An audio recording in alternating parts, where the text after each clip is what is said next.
Hello friend, welcome back to my channel. और इस session में हम देखेंगे जैन साहित्य। ओनली पर्पज होगा जीएस, जो यूपीएससी यूपीपीसीएस में आते हैं। तो जैन साहित्य बहुत विशाल है और धार्मिक साहित्य के विभिन्न प्रकारों को शामिल करता है। जैन साहित्य मूलतः संस्कृत, प्राकृत, अपभ्रंश भाषाओं में लिखा गया। जैन साहित्य का केंद्र बेसिकली मगध रहा है और वहाँ की लोक भाषा कौन सी थी? अर्धमगधी।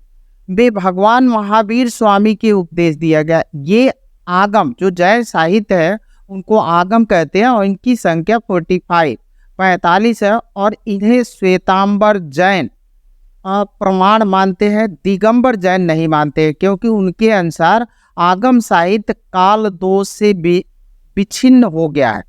दिगंबर सट खंडागम को स्वीकार करते हैं। वे 12वें अंग दृष्टिवाद का अंश माना गया है। दिगंबरों के प्राचीन साहित्य की भाषा सौरसैनी है। आगे चलकर अपभ्रंश और अपभ्रंश की उत्तरकालीन लोक भाषाओं में जैन पंडितों ने अपनी रचनाएं लिखकर भाषा साहित्य को समृद्ध बनाया।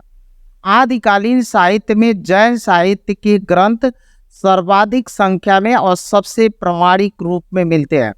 जैन रचनाकारों ने पुराण काव्य, चरित काव्य, कथा काव्य, रास काव्य आदि विविध प्रकार के ग्रंथ लिखे।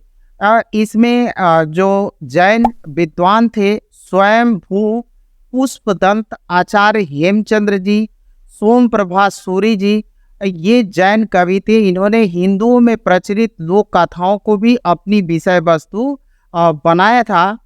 प्राचीन जैन साहित्य ग्रंथों को एक्चुअल में पूर्व कहा जाता था। 14 पूर्वों में महावीर के सिद्धांतों का संकलन किया गया। ऐसा कहा जाता है कि इन ग्रंथों की जानकारी केवल भद्रबाहु को थी। जब भद्रबाहु, ऐसा माना जाता है कि पाटलिपुत्र में जब अकाल पड़ा तो भद्रबाहु दक्षिण की तरफ चले गए। जब भद्रबाहु दक्षिण की ओर चले गए तो स्थूल बाहु की अध्यक्षता में एक सभा आयोजित की गई और इस सभा में 14 पूर्वों के स्थान 12 अंग ने ले लिया। जैन साहित्य आगम में पूर्व के स्थान पर 12 अंग, 12 उपांग, 10 प्रकीर्ण, 6 छेद सूत्र, 4 मूल सूत्र और 2 मिश्रित ग्रंथ शामिल है। यानी जो जैन साहित्य है, जो बहुत बड़ा जैन साहित्य, उसमें 12 अंग है, 12 उपांग है, 10 प्रकीर्ण है, 6 छेद सूत्र है, 4 मूल सूत्र है और 2 मिश्रित ग्रंथ है। दूसरे जैन सम्मेलन में सभी आगम साहित्य को लिपिबद्ध किया गया, जिसमें 11 अंगों को लिपिबद्ध किया गया। ऐसा माना जाता है कि 12वां जो था वो सिर्फ भद्रबाहु को ज्ञान था, स्थूल बाहु को ज्ञात नहीं था। अब दोनों संगति जो जैन संगतियां हुई है उनको साथ में देखते हैं और जो द्वितीय जैन संगति हुई उसमें इन जैन साहित्यों का संकलन किया गया। जो प्रथम संगति का आयोजन किया गया वो 322 ईसा पूर्व में पाटलिपुत्र में किया गया और इसके अध्यक्ष थे स्थूल भद्र। अब इसमें परिणाम के बिखरे और लुप्त जो ग्रंथ थे उनका संचयन किया गया।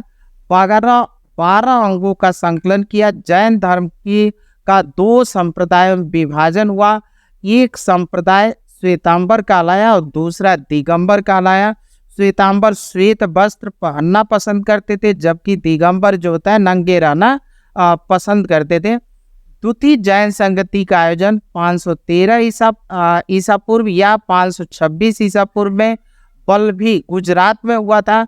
इसके अध्यक्ष थे देवर्धि क्षमा श्रमण और कुल 11 अंगों को इसमें लिपिबद्ध किया गया।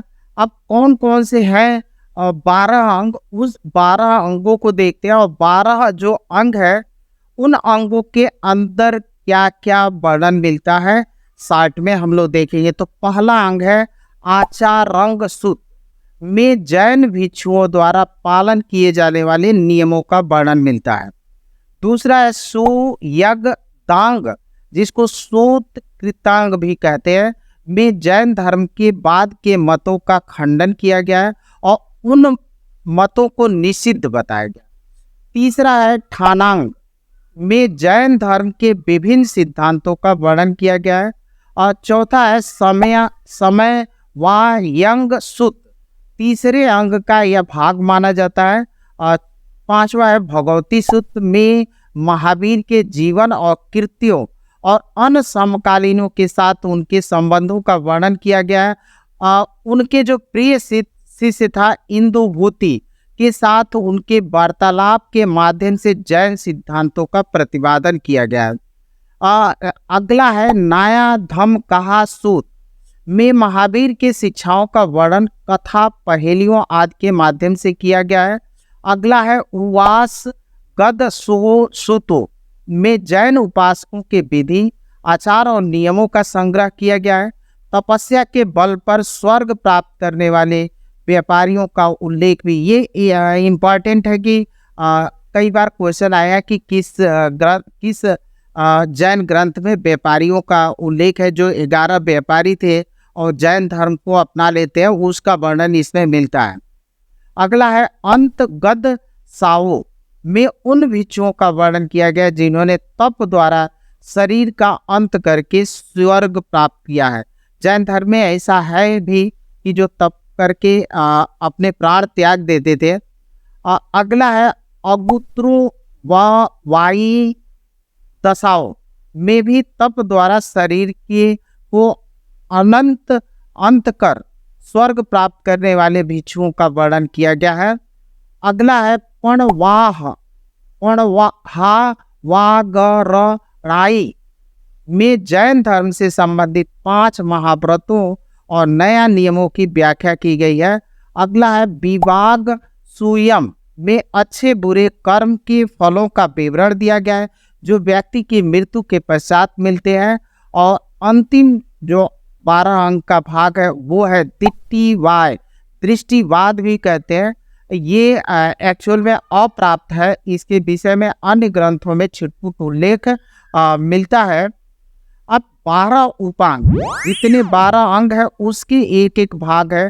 12 अंगों से संबंधित एक एक ग्रंथ है जिन्हें उपांग कहा गया है।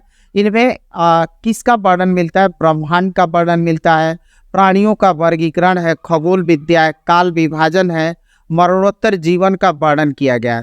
कौन कौन से है? पहला है आप पातिक, दूसरा है राज प्रश्नीय, तीसरा है जीव भीगम, अगला है प्रज्ञापना, जम्बूदीप प्रगप्ति, चंद प्रगप्ति, सूर्य प्रगप्ति, निर्यावली, कल्पपाव संतिका, पुष्पिका, पुष्पचूलिका और वृष्णि दशा। ये 12 उपांग है। अब जो है हमारे पास 10 प्रकीर्ण, जो 10 प्रकीर्ण है उनको देख लेते हैं। प्रकीर्ण प्रमुख ग्रंथों के एक्चुअल में ये परसिस्ट है। परसिस्ट मतलब जो बुक होती है उसके लास्ट में कुछ बाकी चीज़ें छूट जाता है, उसको लिख दिया जाता है, उसी को परसिस्ट बोलते हैं। अब ये जो होता है कि इनका जैन साहित्य में काफ़ी महत्व है। और कौन कौन से है? चतुः शरण, आतुर प्रख्यान, भक्ति परिज्ञा, संस्तार, तंदुल वैतालिक, चंद्र वैधक, गणि विद्या, देवेत्रस्त्व, वीरस्त्व और महाप्रख्यान। इतने हैं 10 हमारे जो प्रकीर्ण है। अब 6 छेद सूत्र है, अब उनको देख लेते हैं। छेद सूत्र में जैन भिक्षुओं के लिए उपयोग विधि नियमों का वर्णन किया गया है। अब पहला है निशीथ, महानिशीथ, व्यवहार, आचार दशा, कल्प, पंचकल्प। और जो लास्ट का मूल सूत्र है, बेसिकली 4 मूल सूत्र है। मूल सूत्रों की संख्या 4 है। इसमें जैन धर्म के उपदेश, भिक्षुओं के कर्तव्य, विहार के नियम इत्यादि की व्याख्या की गई है। इसमें उत्तराध्ययन, षडावश्यक, 10 वैकालिक और पिंड निरुक्ति या जिसको बोलते हैं पासिक सूत्र, ये जो होता है मूल सूत्र है। आई होप आप लोगों के लिए ये काफ़ी उपयोगी साबित होगा। Thank you.